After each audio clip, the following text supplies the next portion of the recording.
A polícia descobriu que a Marley e a Ana Clara tinham sido assassinadas. Lembrando para você, a Marley não estava muito bem de saúde, a neta resolveu passar o final de semana com ela, para que as duas pudessem ter um tempo de confraternização, enfim. Neto é remédio para avô, é remédio para avó, pelo carinho e pelo amor que eles entregam. No dia seguinte, as duas trocam mensagens, mandam mensagens para a mãe da Ana Clara. No dia seguinte, as mensagens não são respondidas. No dia seguinte, as ligações não são atendidas. E quando a família vai chegar na casa no fim da tarde de sábado, infelizmente descobre o pior. Os dois corpos tinham sido encontrados na casa com várias perfurações de um objeto cortante pelo corpo. Um homem é preso alguns dias seguintes, 4, 5 dias depois, isso foi no sábado, na quarta-feira o tal do Javali foi preso. E a polícia tinha informações e tinha provas robustas de que era o Javali o autor do duplo assassinato. E agora vem a reviravolta dizendo que não é mais ele. Apontaram uma outra pessoa, o tal do Vitinho, João Vitor, que vai aparecer na sua imagem aqui. Ele, segundo a polícia, confessa o assassinato das duas. O homem que já tem passagens pela polícia por roubo, por tráfico de drogas, estava inclusive preso por tráfico, mas com benefício concedido pela justiça, sai da cadeia e, segundo a polícia, comete o assassinato. E a grande questão que nós temos, Wesley, a grande preocupação que nós temos, e é o que Londrina, o norte do Paraná e o Brasil querem saber, é a motivação para um crime tão brutal como aconteceu, Wesley. E essa é a resposta que todo mundo espera, né, para até esse momento. O João Vitor Rodrigues, o Vitinho, 24 anos, conversou com o delegado e assumiu que cometeu esse duplo assassinato. A motivação a polícia ainda não divulgou. A Polícia Civil, a Secretaria de Estado de Segurança Pública, por meio do secretário Hudson Teixeira, ainda vão conceder entrevista coletiva para dar mais detalhes sobre esse crime que aconteceu em Jataizinho. O detalhe que chama a atenção é que o João Vitor teria dado diversos detalhes para a polícia de como tudo aconteceu, como que ele invadiu a casa, qual foi a arma do crime utilizada, que provavelmente foram facas, né, Parra? Já que facas foram apreendidas pela Polícia Civil, inclusive durante a investigação, e foram analisadas. O delegado trouxe a informação que uma prova contundente contra o João Vitor chegou para a Polícia Civil e a partir dessa prova ele decidiu então assumir a autoria desse duplo homicídio. Agora um detalhe, atenção você que está assistindo o Balanço Geral, lá no bairro nós conversamos com diversos vizinhos e descobrimos então que o João Vitor convivia na casa ao lado da dona Marley. Você se lembra que nós mostramos, inclusive, que a casa dela tem muros e essa casa ao lado não tem nenhum muro, não tem nenhum tipo de proteção nesse sentido. E era naquela casa que o Vitinho convivia, por quê? A mãe dele mora nessa casa, inclusive com outros parentes ali também nesta residência. Então toda vez que ele saía da cadeia, já que ele estava no regime semiaberto por conta do tráfico de drogas, no momento em que o Vitinho saía para a rua, ele passava os dias ali naquela casa, no bairro Pombal, em Jataizinho. Então é muro com muro, né, ali na casa em que aconteceu esse crime. Essa é uma nova informação então que eu trago agora também aqui na tela do Balanço Geral. Eu faço para você a seguinte: em quem que a gente coloca a culpa pelo duplo assassinato? Na maldade do ser humano? Na maldade do Vitinho? Que nós não sabemos qual foi a motivação, pelo que ele matou, qual foi a justificativa para ele matar?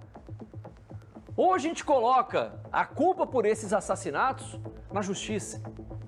Porque o cara só saiu da cadeia porque a justiça autorizou. Ele só saiu da cadeia porque teve lá um papel liberando ele para que ele pudesse cumprir uma parte da pena em liberdade, no tal do semiaberto, que é essa palhaçada que existe para favorecer vagabundo no nosso país, para favorecer ladrão, para favorecer assaltante, para favorecer vários tipos de crimes. E o fato do cara estar em liberdade permitiu que ele matasse a avó e neto. Duas pessoas inocentes que não deviam nada, que estavam curtindo um final de semana diferente. A neta que falou, ó, a partir de agora, mãe, eu fico só na casa da minha avó. Vou passar uns dias aí, o resto eu quero ficar aqui, de tão gostoso que é. Tava curtindo um dia de sonho. Infelizmente, a noite terminou num pesadelo, com as duas sendo assassinadas. Nós não sabemos como que ele matou, por que ele matou, se de fato ele agiu sozinho, porque como é que ele mata duas pessoas esfaqueadas? Uma não escuta a outra enquanto a outra está morrendo? Wesley traz a informação de que era muro com muro. Era muro com muro a casa. Naquela imagem de drone dá para mostrar, Diego. Essa é a casa da Marley, essa da esquerda, que tem um muro, inclusive com as pedras ali dentro, a outra casa ao lado. Era muro com muro, onde o Vitinho tinha convívio, ou seja, ele conhecia Wesley. Você falou, inclusive, que as crianças que vivem ali na casa do Vitinho tinham amizade com a Ana Clara. Eram amiguinhas, ou seja, ele conhecia, ele convivia, ele sabia quem era Wesley. Exatamente, Parra. Ambas amigas, né, que, enfim, conviviam, brincavam, quase que diariamente ali juntas. E, infelizmente, né, o Vitinho decidiu cometer esse crime brutal. Um outro detalhe que também chama atenção, viu, Parra, que o Vitinho, ele convive ali quando sai da cadeia, né, sempre está ali naquela casa. E a informação que eu vou trazer agora para você é chocante, mas nós passamos, como eu te disse, uma semana inteira ali em frente da casa, realizando aquela cobertura junto com o repórter cinematográfico Lucas Jesus. Em alguns momentos, o próprio Vitinho estava perambulando ali pelo bairro, ficou alguns dias por ali. Agora, nós ainda não temos detalhes, por exemplo, qual foi a data que ele voltou para a prisão, já que ele estava no regime semiaberto quando cometeu esse crime. E segundo o delegado, ele confessou o crime já dentro do sistema prisional, ou seja, quando ele voltou para a prisão, ele ficou sabendo sobre essa prova que o delegado teve acesso, uma prova contundente, que até agora também não foi divulgada qual prova foi essa, mas prova que foi também de acordo com os laudos periciais, e ele decidiu então confessar o crime e contou detalhes de como tudo aconteceu. O Vitinho, neste momento, está preso. O pedido de prisão preventiva dele já foi encaminhado à justiça. Por que isso, Wesley? Porque ele é preso atualmente pelo regime semiaberto de tráfico de drogas. E agora ele vai ter que ficar preso, né, pelo duplo homicídio, ou seja, uma nova prisão. E por isso o delegado pede a prisão preventiva, ou seja, por tempo determinado, até que ele seja julgado e provavelmente vai ser condenado, já que ele confessou esses crimes. Nós ainda não tivemos acesso, por exemplo, para se o Vitinho já tem algum advogado de defesa, algo nesse sentido, para poder trazer também a versão dele sobre essa motivação do crime, o que a nossa produção neste momento está trabalhando em busca dessa informação. Em relação ao Reginaldo Javali, um homem de 43 anos, morador ali do bairro, ele deve ser liberado da cadeia aí nas próximas horas. A polícia, inclusive, já pediu a revogação da prisão dele, mas até agora também nenhuma novidade se ele vai sair, em que horário, de que forma isso vai acontecer. O fato é que é um crime que parou o bairro Pombal em Jataizinho, chocou todo o país e agora com esse desfecho, uma reviravolta, um vizinho, muro com muro, foi quem cometeu esse crime em Jataizinho, segundo a investigação da Polícia Civil. E aí nós temos a certeza de que esse homem saiu da cadeia não para se ressocializar, não para mudar, para sentir de volta o gosto da liberdade, o cheiro da liberdade, para quem sabe mudar de vida. Ele não saiu da cadeia para isso. Ele saiu da cadeia para matar. Ele saiu da cadeia para tirar a vida de avó e neta.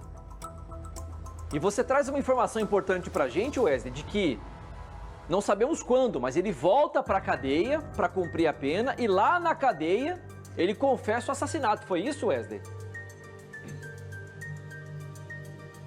Essa é a informação que foi repassada para a Polícia Civil, né? Quando ele teve acesso a essa prova contundente, aí ele decidiu, então, confessar o crime. Provavelmente, né, Parra, viu que não teria saída, então decidiu confessar até para poder trazer a versão dele também ao delegado da Polícia Civil. O que também, pela nossa experiência, aponta que ele preferiu não permanecer em silêncio, né? Que ele conversou com o delegado, já que ele trouxe diversos detalhes ali que foram de encontro com os laudos periciais. Quais são esses laudos? A perícia foi na casa em que o crime aconteceu, justo quando o dia que os corpos foram encontrados. E essa perícia foi realizada, diversos objetos ali foram apreendidos e também foram analisados pela perícia criminal. Depois, você se lembra que tiveram novas apreensões, uma operação por parte da Polícia Civil no bairro Pombal, onde o crime aconteceu. Pelo menos 2 facas foram apreendidas, uma bermuda, alguns outros objetos que também foram periciados. Então, provavelmente, né, dessa perícia, alguma prova chegou até o conhecimento da Polícia Civil, foi apresentada ao Vitinho e ele decidiu, então, confessar esse crime. Apenas 24 anos tem esse jovem, mas é um jovem com uma ficha criminal já conhecida, né? né, responde atualmente pelo tráfico de drogas, agora vai responder pelo crime mais pesado da sua história, infelizmente, nesse mundo obscuro, nesse mundo criminal, que é um duplo homicídio envolvendo, inclusive, uma criança de 11 anos que foi vítima dessa situação. E, além disso, ele também já havia sido preso, ou seja, tem outra passagem pelo crime de roubo. E ali no bairro eu te contei. Hoje eu conversei com alguns moradores que me falaram, olha só, quando o Vitinho estava aqui na rua, quando ele estava fora da cadeia, todo mundo ficava atento, todo mundo ficava, o que será que ele pode fazer? Afinal, ele era uma pessoa temida ali no bairro, infelizmente, mas agora está atrás das grades. Parra. Ô Wesley, assim, se a gente pensar no Reginaldo, por exemplo, como a gente falou, o tal do Javali, ele era o bode expiatório perfeito, né? Alguém que era uma pessoa em situação de vulnerabilidade, porque o cara é usuário de drogas, morava num barraco lá todo arrebentado. Alguém que não tem parentes ali próximos, não tem familiares. Possivelmente perambulava pelo bairro à noite para tentar catar alguma coisa para poder trocar por drogas. Então, assim, a imagem que a gente tá vendo é da casa dele, ó. A casa dele completamente arrebentada. Não tinha fogão, não tinha geladeira, não tinha nada. Tudo sujo, ó. Com alguns escritos ali, inclusive, na parede. Você voltou hoje na casa do Reginaldo, que inclusive é muito próximo na casa da Marley, Wesley. Como é que tá o cenário por lá, hein? Voltei hoje na casa do Reginaldo, do Javali, um cenário já um pouco diferente. Todos aqueles móveis, enfim, aquelas roupas que estavam jogadas ali em frente à casa já foram recolhidas. E o detalhe também que eu trouxe para você, né, na última vez que nós fomos até a casa do Javali, que familiares dele foram até a casa, limparam a residência, né, fizeram uma limpeza completa por ali. E claro que a família também espera pela soltura do Javali, até para entender como vai ficar a vida dele a partir de agora. Falando um pouco sobre o Reginaldo, hoje eu conversei também com a vizinhança e alguns vizinhos nos informaram que o Reginaldo era uma pessoa querida ali no bairro.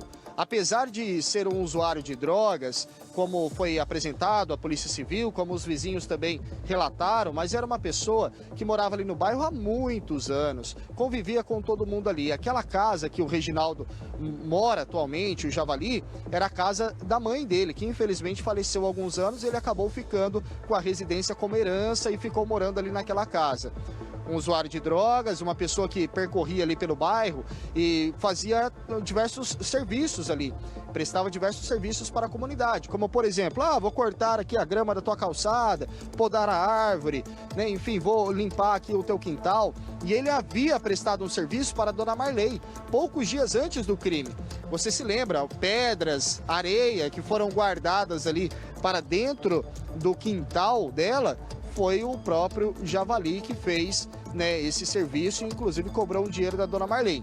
Então, a partir desse momento, ela aparece, né, infelizmente sem vida, vítima de um crime brutal. A neta dela estava junto também, foi morta. Nós ainda não sabemos a motivação, mas começou o burburinho no bairro. Olha, o Javali prestou um serviço aí. O Javali é uma pessoa que mora aqui no bairro, mora aqui muito perto. E a maioria da população ali do bairro não acreditava que ele poderia ter envolvimento com esse crime. Inclusive a família da dona Marley também não acreditava.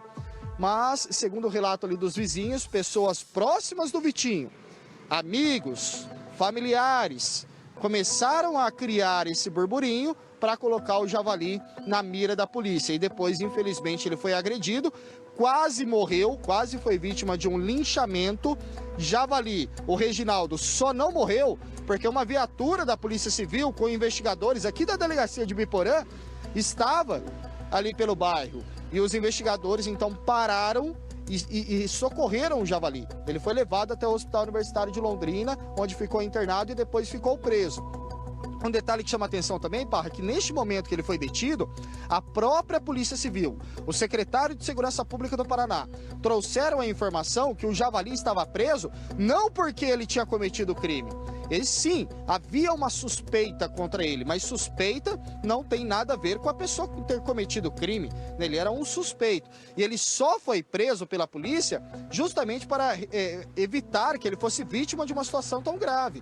Ou seja, para a polícia era melhor ele dentro da cadeia até a conclusão do inquérito, que deve acontecer agora, do que ele na rua correndo risco de morte, infelizmente. Então, a polícia preservou a vida do Javali até descobrir quem seria o verdadeiro autor do crime, que agora o João Vitor Rodrigues. O Vitinho, de 24 anos, confessou que foi ele que invadiu a casa e matou a avó e neta na cidade de Jataizinho. O Wesley pode voltar a qualquer momento atualizando pra gente essa situação. Eu estou muito curioso e eu acho que a Secretaria de Segurança Pública deveria dar transparência para esse depoimento, para que todo mundo pudesse ver e ouvir a confissão do assassino.